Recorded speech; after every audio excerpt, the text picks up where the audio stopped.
Isang nakakalungkot na balita para kay Orlando Magic superstar Paolo Banchero na na-diagnose na may punit sa kanang oblique at kasalukuyang nasa injured list ng walang tiyak na petsa ng pagbabalik. Ayon yan sa pahayag ng team nito lamang. Siya ay muling susuriin makalipas ang 4 hanggang 6 na linggo at ang kanyang pagbabalik ay depende sa kung paano siya tutugon sa gamutan. Ayon yan sa report ng kupunan. Natamo ni Banchero ang injury noong ika-4 na quarter sa pagkatalo nila kontra sa Chicago Bulls. Sa unang 5 laro, nangunguna si Banchero sa Magic pagdating sa scoring, assist at sa minuto ng paglalaro.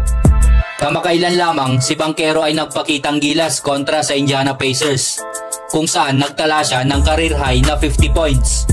Siya ang pangalawang pinakabatang malalaro sa kasaysayan ng NBA na nagtala ng hindi bababa sa 50 points, 10 rebounds at 5 assists kada laro. Tanging si LeBron James lamang ang nakagawa nito noong 2005 kontra sa Toronto Raptors.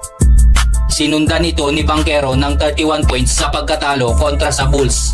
Siya rin ang pangatlong malalaro sa kasaysayan ng Magic na naka-average ng 40 points sa loob ng 2 sunod na laro, kasama ang mga dating Magic stars na sina Tracy McGrady at Shaquille O'Neal. Dumako naman tayo sa New Orleans Pelicans. Kamakailan lamang nagtamo ng fractured left hand si Murray at ngayon naman ayon sa mga report na-injury si Herb Jones sa laro nila kontra sa Golden State Warriors na nagtamo ng pilay sa kanang balikat at may bahagyang punit sa kanyang rotator cuff.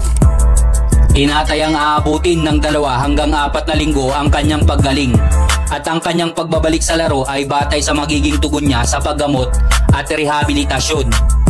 Si CJ McCollum naman ay na-diagnose ng may pilay sa kanang adductor. Inaasahang mawawala rin siya sa laro ng humigit kumulang 2 hanggang 3 linggo. Paano na kaya ang Pelicans kung sa umpisa pa lang ng season, puro injury na agad ang mga star players? Turnover Golden State. Murphy the fake. McCollum, clean look.